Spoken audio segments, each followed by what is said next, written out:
everyone, welcome to day 6 of the Love Expanded challenge that I've been doing, and this is where I take an opportunity every single day to focus on where I'm expanding my love. It's a way for me to focus on my love, my inner love and my outer love, because what you focus on expands, and that is my goal, to expand my love more. And a shout out to everyone who has also taken up the challenge. And if you want to as well, just declare how many days or the time period you're doing it for. I'm doing it for 365 days, but you can do it for as many or as little days as you want. And just put hashtags standing together in love and love expanded so that we can see you too. I want to follow your journey because you guys are so inspiring to me. Everyone is. My beautiful friends. So, I am so overwhelmed today with good feelings and with love, and I just have a lot of things I want to share with you. And the main thing that I felt today, which was new, I told you from the beginning, the very first time I did this, I felt so enlivened, and being so vulnerable really energized me a ton, and I've been loving it. But today I wanted to take you to my meditation spot down by the river. I work from home and sometimes I just need a break, and I love nature. But it's super windy, you'll probably hear the chimes. But the thought of bringing you to my most favorite place and sharing that beautiful space with you and sharing from that environment it was so beautiful. I felt this love inside of my belly, and what's here? Okay, I'm just reading the screen. I felt this love inside of my belly well up and fill my entire body just with that thought of wanting to share my favorite place with you. And it made me realize that being so vulnerable and just sharing who I am, sharing parts of me that I only reserve for very few people in my life, feels really good. Having my energy be so open instead of just reserved for a few people. And this is kind of big for me because I always have been someone who didn't ever reveal herself. Even when I was younger, I've always had lots of people around me. I'm very social and I have a lot of friends. But now I don't. I have just a few close people that I'm intimate with, because the more authentic I started getting, the more real I started getting with myself, I realized that I had all these connections with everyone, but they were empty and meaningless. I still love all those people, but how I was connecting wasn't as meaningful as how I wanted to connect with people. It wasn't about them. And so now I am doing this with all of you, and it's making me realize that I can share. Not only can I share from this place, from a very deep, authentic, vulnerable place with lots of people, but it feels so good to do it. And I don't have to just reserve it to the close few people I have in my life. Even when I was growing up, I had my bestest friends. I never let them into my life. And so letting you guys into my life feels so good. And I'm surprised on how good it feels. And then also, I wanted to talk about my breast journey, my booby story. So if you guys want to join it, if you want to stay tuned for that, I wanted to share it because it's part of this journey of love, right? Right now I'm cleansing. I just got my breasts out, my fake boobs out 2 weeks ago today, or yesterday, and I got them out because they were making me sick. And it was a very quick decision and a very quick procedure once I realized, I connect the dots, that is what was making me sick. And a lot of people are very surprised. People that I'm pretty close to, which is surprising. But the very closest people, aren't necessarily. But this is a big thing. I spoke to my brother today, and he asked, well, how are you doing emotionally? Because it is kind of a loss. It's a part of maybe an identity or part of my body, but I had already decided about a year ago that when I wouldn't get them redone, and I would just get them out. So I was okay with it, even though that's why I think I was okay with it being so quick and just making this decision, because the decision was already made. But I want to share with you why I even got them in the first place. And you know, I'm a love consultant, and I started coaching women to come into their feminine, because that's how I got to where I am. I got divorced. I started researching love. I started writing about it, and also fixing myself, if you want to say that. I started to open to the feminine, to receiving, and getting it in alignment with that part of myself.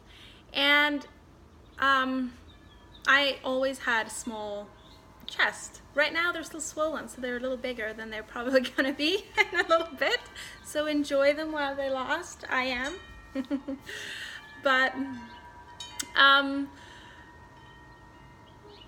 why did I even get them in the first place? So when I was still married, the end of my marriage, my husband said once, he said, "Why don't you get breasts? I think it'll make our sex life better." And I did not want to get them. And you know, there was a lot of things that could have made our sex life better, and boobs wasn't one of them. And I knew that at the time. And I wasn't gonna get boobs for someone else to love me more. That was never gonna happen. And so after I got divorced a few years, I started thinking, like, actually I would like breasts. I would like to go to a party and wear a sleeveless dress and not have it fall down, which happened. And I would like to wear, you know, I wanted them for myself. I felt that breasts was such a feminine thing, and that I wanted to experience that. I wanted to experience how it felt to actually, when I went shopping for dresses, that I filled them out. And so, but when I decided that to get boobs, that was something I wanted, I didn't want to not love my breasts. I didn't want to get them because I didn't love myself. So I was talking to my girlfriends. I would do research and development and see theirs and how does it feel and everything. And every single day in front of the mirror, I started to love myself. I would stand naked in front of the mirror and I would touch my breasts and I would love my breasts and I would feel them and send love and positive energy into them, because I knew that I wasn't going to get them until I loved myself and my body and my breasts fully, how they were when I was born, right in that moment. And it was the most beautiful experience. My breasts were never like an erotic zone for me, and within 2 months they were a very erotic zone, because I was sending all this love and positive energy into my breasts. They were responding and they were activating, so to speak, and they became really sensitive, and it became a very pleasurable area of my body, which hadn't been before. And then a few months after that process, my boyfriend asked, we were just talking one day, and he asked if I'd ever thought of it, and I was like, "Oh, you don't know?" It's like I forgot to let him in on the secret. I was like, "I've been talking to all my girlfriends about this. I totally would get them." And I told them the process I'd been doing. And he was like, "Oh, should we get some?" And it was my 30th birthday, and I got some breasts, and I loved them. It was such a good thing for me. It made me feel so feminine. It made me walk different. It made me feel different. Not because I didn't love myself, or not because I wanted my body to look different, but it made me embody the feminine. I felt this level of femininity that I'd never felt before, and I really liked it a lot, and I loved them. And it's funny now that I get them out, everyone's like, "I didn't even know you had them in."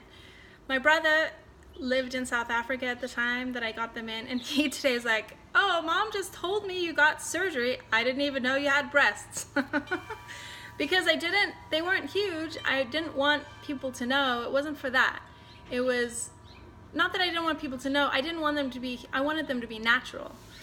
And so now getting them out, again, it was about health, and I was done with that. I don't need something now to make me feel feminine and beautiful and natural, and now I don't care about wearing those types of dresses, you know. Oh, I also realized it's my body shape that makes the dress pull down, not the boobs or no boobs, so I just don't wear sleeveless most of the time. And so getting them out is also a journey. I was sick, you know. And I didn't know I was sick. I'm super healthy. I never have health insurance. Whoops. Because I pay for everything because I go to natural doctors and I eat super well and I eat super clean. But 2 years ago, there was something wrong and I knew it and I couldn't figure out what it was. It didn't matter how well I ate or what I did, I felt bad and I felt sick. So I got health insurance, I got a whole, and for taxes, you know, it's a good thing these days. I got a physical and everything was fine. I went to my gynecologist, like, oh, everything's fine. And then, you know, I haven't been feeling good. And I eat really, really well. And if I don't eat well, if I have anything that's a little bit off, I would get a rash or not feel good. If I drank alcohol, my feet would swell up. Wine, you know, I used to drink wine all the time. I really liked wine. But I stopped being able to drink wine. It would make me feel sick and wouldn't like make me all bloated. And then I had water retention, and it didn't matter what I did. If I ate paleo, keto, you know, I've done a whole 30 in the last year, like all these things, it makes me feel better for a while. As soon as I stopped, my body would feel really bad again. And so, you know, part of it, I'm like, I'm 37, I'm getting old, my body's changing, but I've always known like there's something wrong. Water retention like this is not normal. And I knew that my body was inflamed and I wasn't sure how to fix that.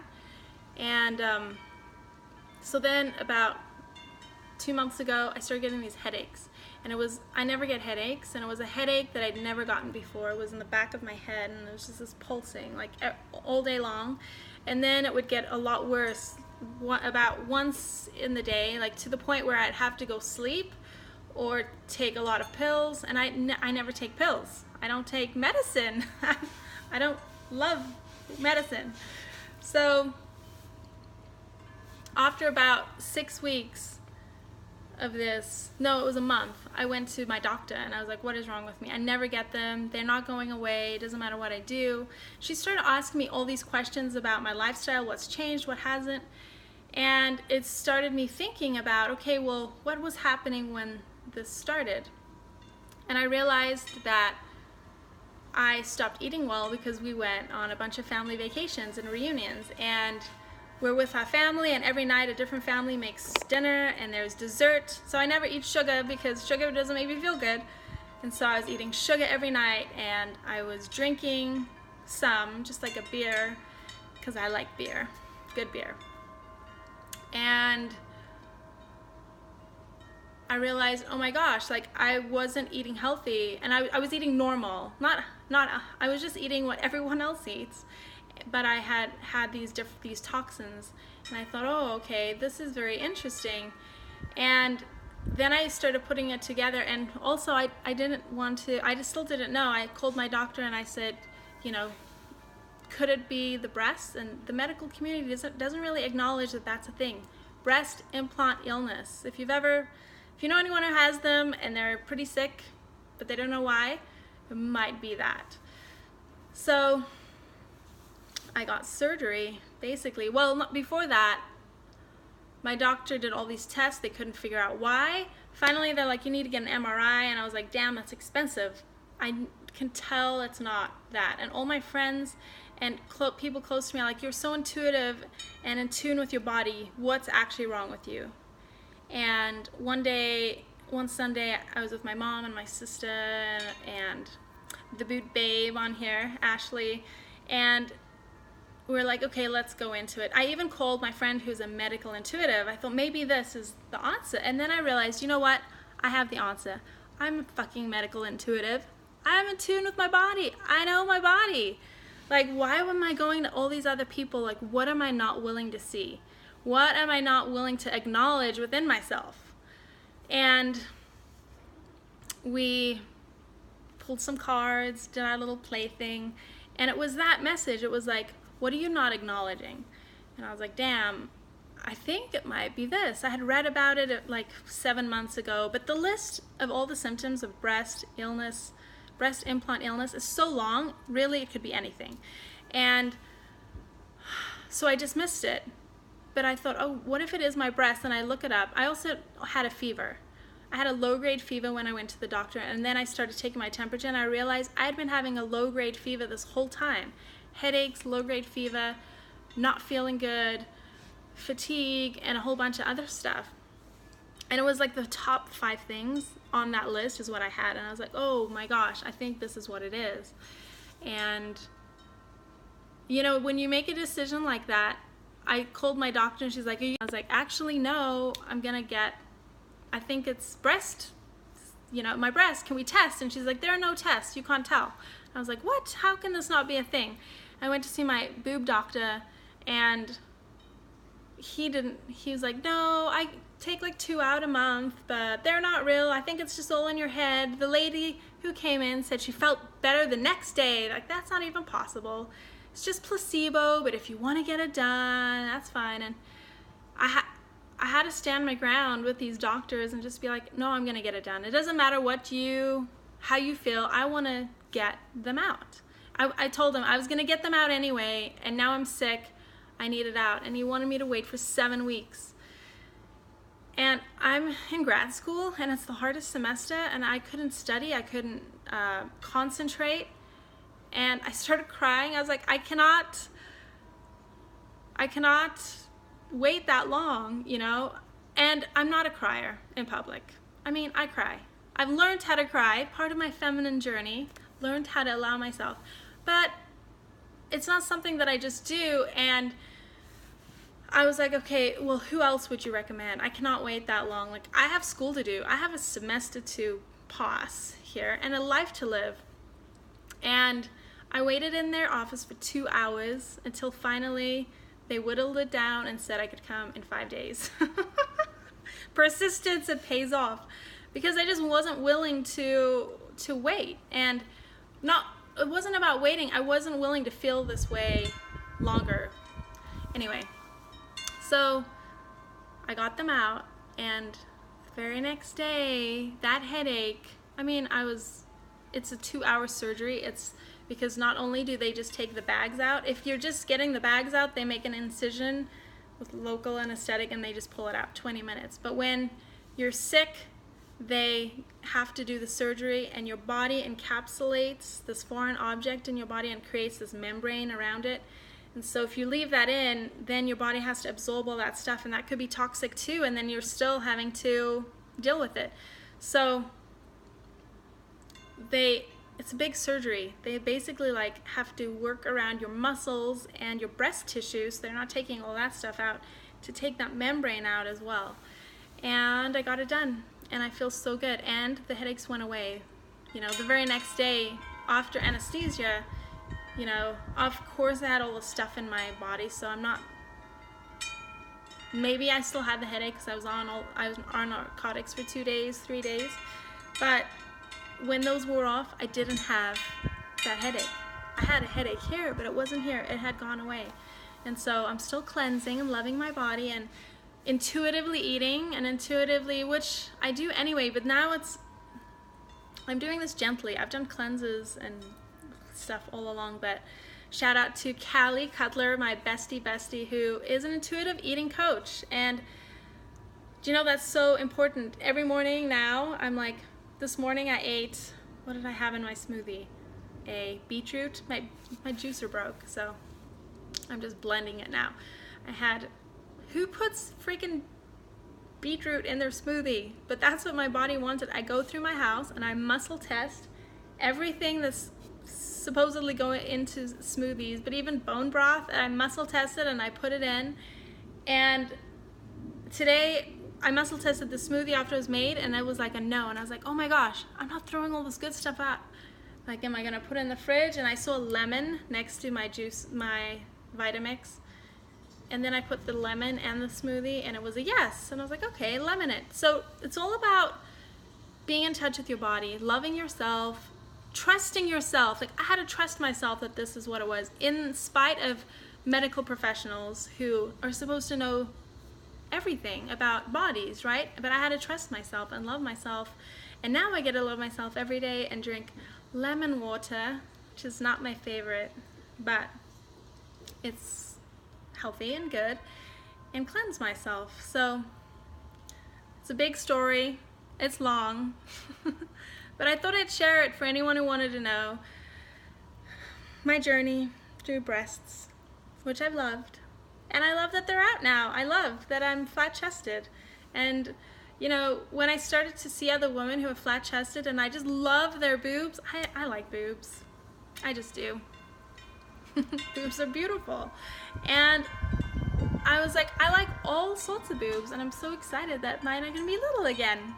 So, love, love, love you, and love, love, love me.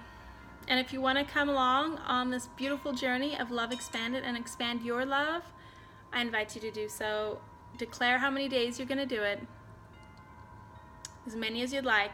Hashtag Love Expanded and challenge, Love Expanded challenge, and standing together in love. And let's expand humanity, starting with ourselves. Love you all.